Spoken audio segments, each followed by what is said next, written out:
우리가 미국에게서 반드시 얻어내야 할 것도 있습니다. 바로 코로나19 백신입니다. 그간 우리 정부는 백신 문제에 있어 국민으로부터 신뢰를 완전히 잃었습니다. K방역을 자화자찬하며 정권 스스로 국뽕에 취해 있는 사이에 우리는 백신 확보에 뒤처졌습니다.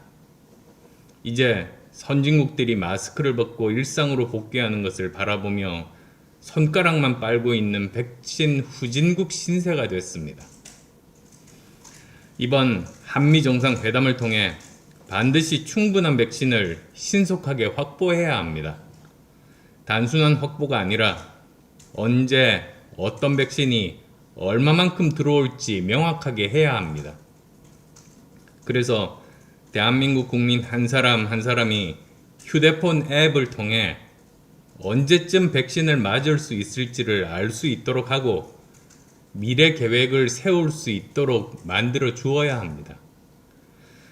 백신은 총 몇 명분을 확보했느냐가 중요한 게 아니라 얼마나 빨리 들어와서 접종을 할 수 있느냐가 중요합니다. 그렇지 못하다면 문재인 정권은 백신 양아치 소년 신세를 면하기 어려울 겁니다. 문 정권은 작전에도 실패하고 경계에도 실패한 군인 신세가 될 것이고 여기에 대해 국민은 용서하지 않을 겁니다. 한미일 협력 문제를 통해 한일관계 개선의 결단도 내려야 합니다. 장기간 한일 관계의 악화는 일본과 중국을 이롭게 할 뿐 우리에게 득될 것이 없습니다. 국내 정치용으로 반일 감정을 이용하는 졸렬한 행태에서 벗어나 역사 문제와 안보, 경제 문제를 분리해서 접근하는 지혜가 필요합니다. 미국의 중재가 있다면 과감하게 수용함으로써 현 정권이 망가뜨린 한일 관계를 임기 내에 정상화 시켜놓고 물러나야 합니다. 정말 중요한 시기이고 중요한 회담입니다.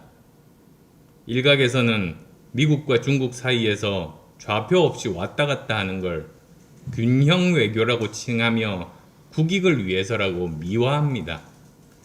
저는 그렇게 생각하지 않습니다. 남북한 핵 비대칭 상황에서 확고한 동맹 없는 평화는 굴종의 유예에 불과하며 그 끝은 국제적 미아 신세나 폭력에 대한 종속의 결과를 초래할 뿐입니다. 줄타기로 잠시 위기를 모면할 수 있을지는 몰라도 평생을 주류에서 살 수는 없습니다. 1954년 스위스 월드컵 예선을 위해 일본으로 떠나기 전에 이유형 대표팀 감독은 이런 말을 남겼습니다.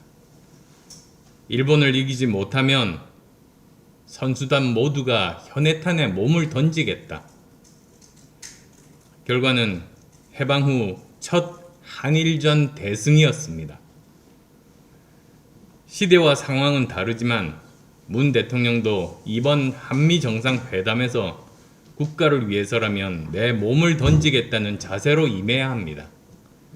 만약 북한 비핵화, 백신, 반도체 문제에 제대로 된 성과를 내지 못한다면 다시 태평양을 건너 되돌아오지 않겠다는 굳은 각오로 회담에 임해 주시기 바랍니다. 이런 각오와 의지로 정상회담에 임하시겠다면 비록 정치적 입장은 달라도 저는 문 대통령을 진심으로 응원하겠습니다. 지금 현재 대한민국 대통령은 문재인 대통령이고 지금 이 순간 대통령의 어깨에 대한민국의 미래 그리고 5천만 국민의 안전이 달려있기 때문입니다. 거듭 한미 정상회담의 성공을 기원합니다.